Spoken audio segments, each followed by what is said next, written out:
Hey, how's it going everybody, and welcome back to the channel. Today we're going to be taking a look at my 1996 Honda CR80R. This is probably one of the cleanest bikes I've ever picked up, especially for being 26 years old. The problem is it doesn't run, but I think it was cheap enough that I can sort out any issues it's got and get this thing back running. But first let's get this outside and take some better beauty shots of it.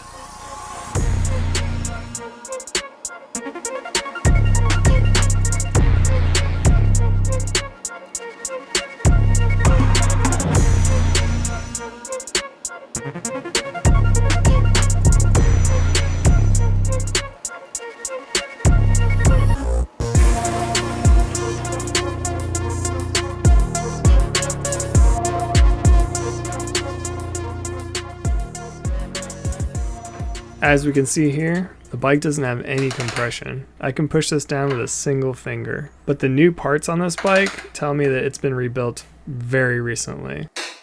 So first, let's pull off the spark plug cap, pull the plug out. Plug actually looks pretty good, but it looks like it's only run for about a minute. We'll pull my scope out and take a look down the bore, see what we got here. A little hard to see, but piston looks in great condition and the cylinder looks to be in decent condition except for these marks here. Now that's some serious pitting and I'm sure that's our issue right there. So let's take everything off, get to the cylinder. I'm not really sure who put this temperature gauge in, but not how I would do this. Air filter's looking a little rough, could definitely use a new one. So when I was looking at the engine, I noticed something a little interesting. There is a brass plug, which I have no idea what its purpose is, but also right below that it says 85 centimeters cubed. The 85cc cylinders and pistons bolt right in. You don't have to do any modifications to it, so that's great news. Pretty nice braided clutch cable here. Somebody spent a lot of time on this. Alright, let's kick the coolant out. And I'm going to make a horrible mess out of this.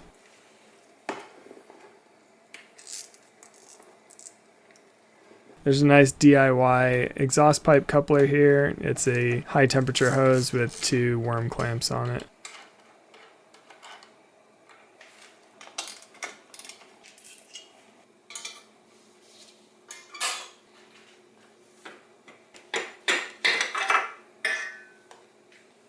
Pull these coolant lines off here, and time to take the head off.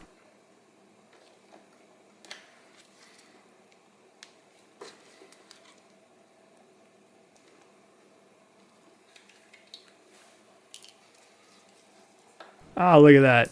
Tons of coolant in there. You know what I missed? A coolant drain on the side of the cylinder. Didn't even see this.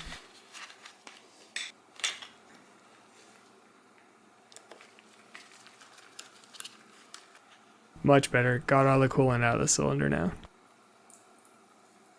Alright, gonna pop the head back on just for now. Keep it nice and clean while I take off the carb.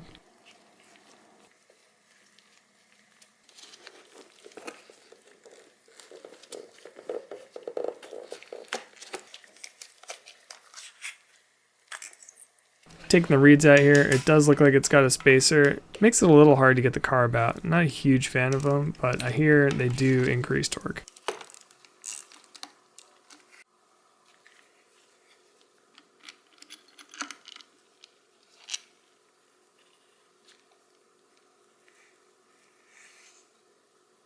Alright, let's break these cylinder nuts free and take a look at what's causing our issues.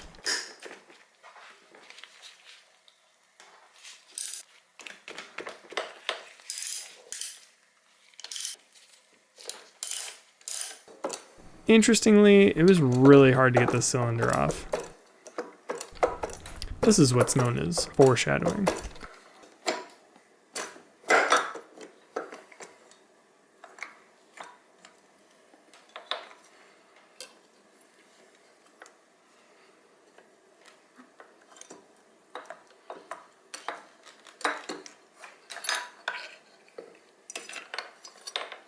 Alright, slap a rag down into the crankcase so we don't lose anything in there and pull the circlip out. and we're going to push the wrist pin out with a socket. Looking at the piston, it's actually in pretty decent shape. It doesn't look like it's run ever, but there's some gouging on the skirt right where the locator pin is on the ring.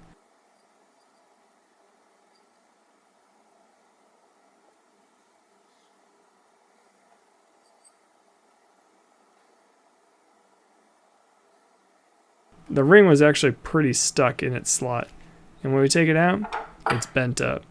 So my guess is somebody installed this and the ring wasn't centered on the locating pin. And so as the piston moved up and down, the ring traveled, probably caught on a port, moved around, and then caused this insane gouge into the cylinder. It's really hard to see on camera, but this thing is deep. Alright, so it took absolute months to get these parts back, but we've got a top end gasket kit, an exhaust gasket kit, a piston, circlips, rings, and the wrist pin.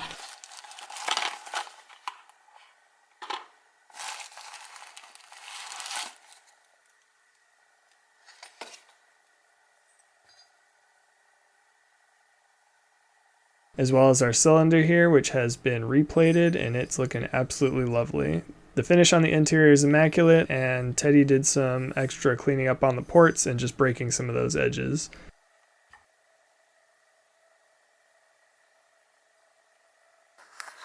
And then he threw in a whole bunch of stickers, definitely throwing one on the bike.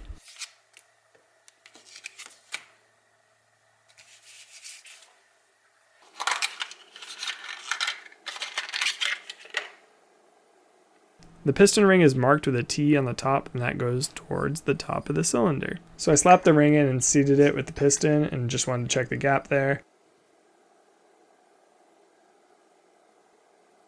Then we're going to go ahead and seat the ring onto the piston.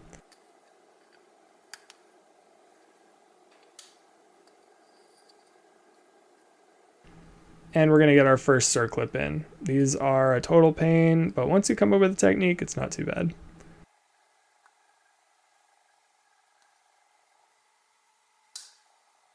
I like a nice small screwdriver to seat it and then move it so that the gap is not in the opening of the piston.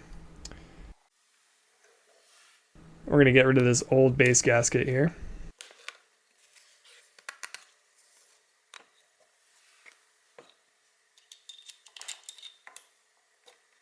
So we've got our top end bearing, which we're going to lube up. Different piston manufacturers have different markings. This one has an intake side marked, so we face the in towards the intake.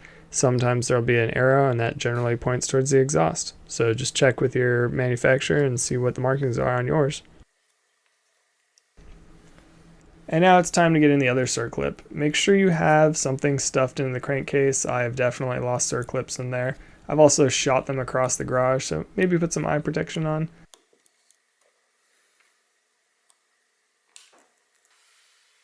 Alright, next up we've got our new base gasket here. Just maneuver that into position. Take it easy on the piston and the con rod. You don't want to be banging these things around.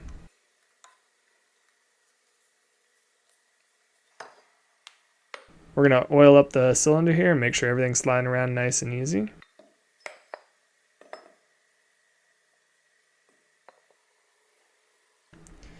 Now pinch the piston ring with your fingers and feed it into the cylinder, making sure that you're not rotating it all, so you're keeping it on that locating dowel.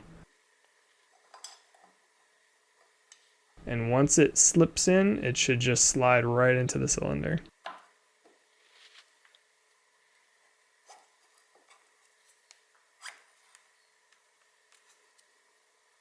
So here we are again trying to seat the cylinder, and as you can see, it took a little bit more force than I'm used to. Didn't really love that, but eventually I get it seated. So using the Kickstarter, I want to move the piston up and down and make sure it's not catching anything or binding anywhere. And then we're going to start threading on our cylinder nuts.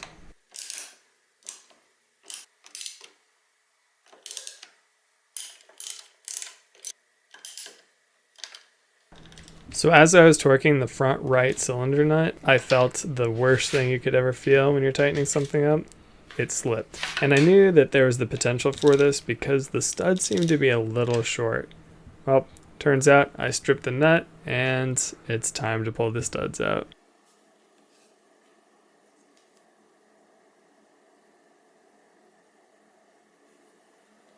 I got this super awesome stud extractor on Amazon. It made this job so much easier. I tried double nutting the studs out, didn't budge them at all, but this pulled them right out.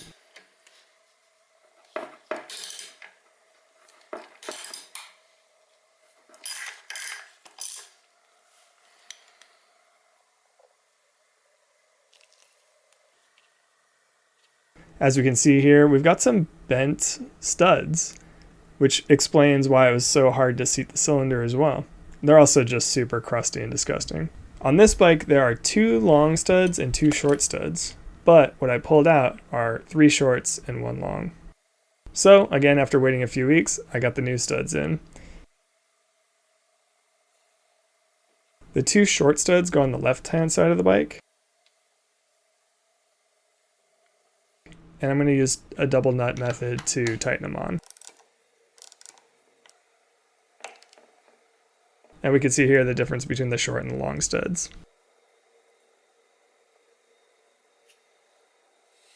The 2 long studs go on the right side of the bike. Also, make sure that you're inserting the studs with the flat section of the thread facing down. There's a rounded domed section you can see here. That's going upwards towards the cylinder. I also picked up some new dowels to slide right in over these studs.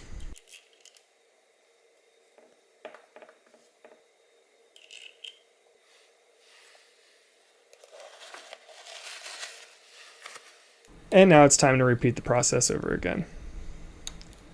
Base gasket goes back on. Pinch the piston ring again and slide the cylinder on. So nice, I did it twice.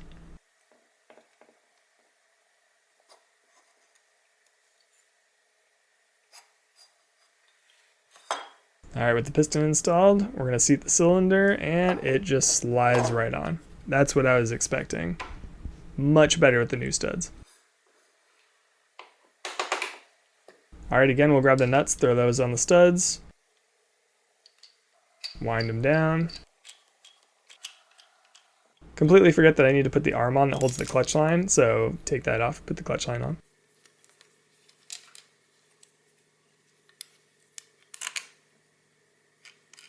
And torque these down to 20 foot-pounds.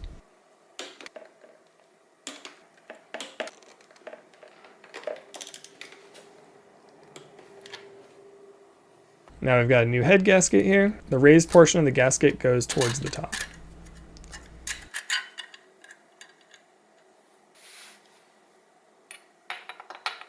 We got our head on.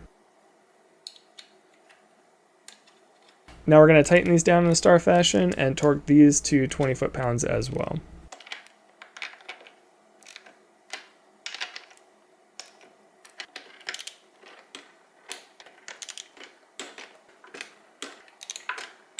Just going to throw the spark plug back in and tighten that down.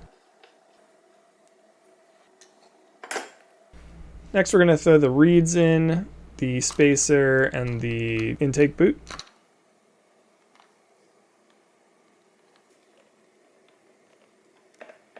Next we're going to throw the carb on. I'm going to throw it into the boot that goes into the air box because it's got a lot more leeway to move forward and back than the intake boot.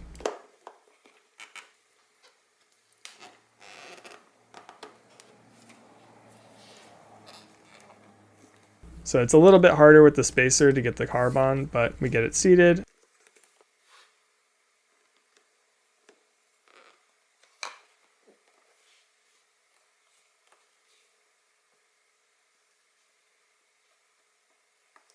And we're going to put the needle and slide in.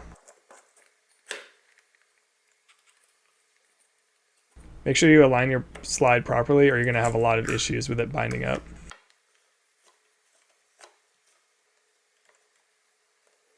We're going to get the coolant lines hooked back up and the spark plug boot.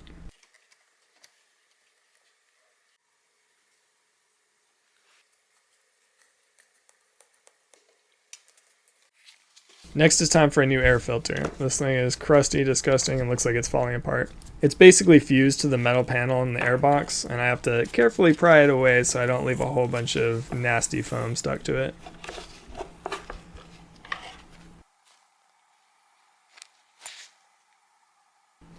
Tasty. So I picked up a nice Maxima pre-oiled filter, and I'm just going to wind that right back in.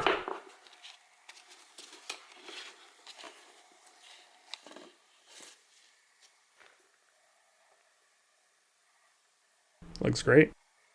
Next, let's hook up the clutch cable. Just make sure you have plenty of slack so you can get it on the arm. And we'll come back and adjust this once the bike's running. So I want to take care of that exhaust coupler so the side panel comes off. I didn't have a reverse Torx for this bolt. I don't know why it was used, and it didn't even feel like the right thread pitch. So we worked this out, and I'll replace this with a different bolt. Let's put on the little header flange here. There is a new gasket that we pop on the backside.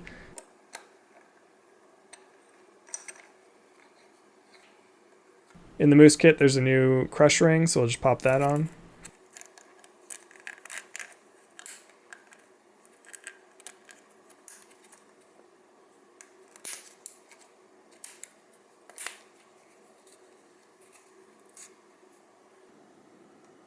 And we can't forget to put the cylinder coolant drain back on.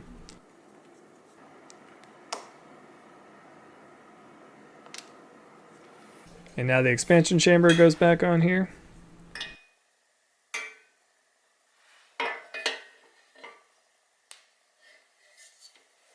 Takes a little bit of fiddling, wiggling back and forth to get onto the exhaust flange. We're just going to throw a bolt in here very loosely, and we're going to tighten everything up at the end. We throw on our exhaust spring. Definitely suggest a spring puller for this, makes it so much easier. Alright, let's get rid of that old coupler. And when I ordered those studs, I picked up a new exhaust coupler. Slide the stinger in there.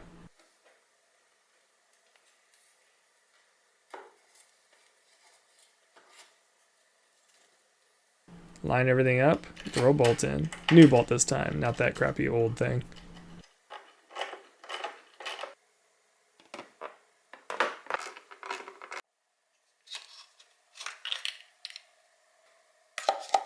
Now let's add some water wetter and some water to the cooling system here. Make sure you grab distilled water for this. Radiator cap back on. And time for the gas tank.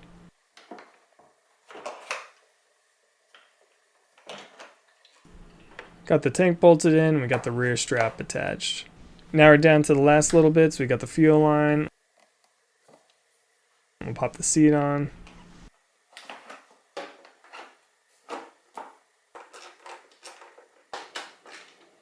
And last but not least, we got the front shroud.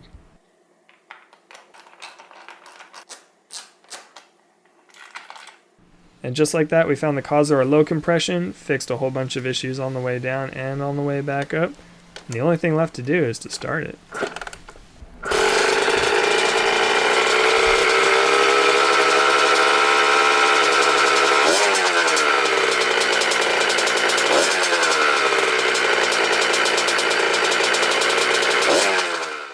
Man, this bike sounds good. Thanks for hanging out with me in the garage. I'll see you on the next one.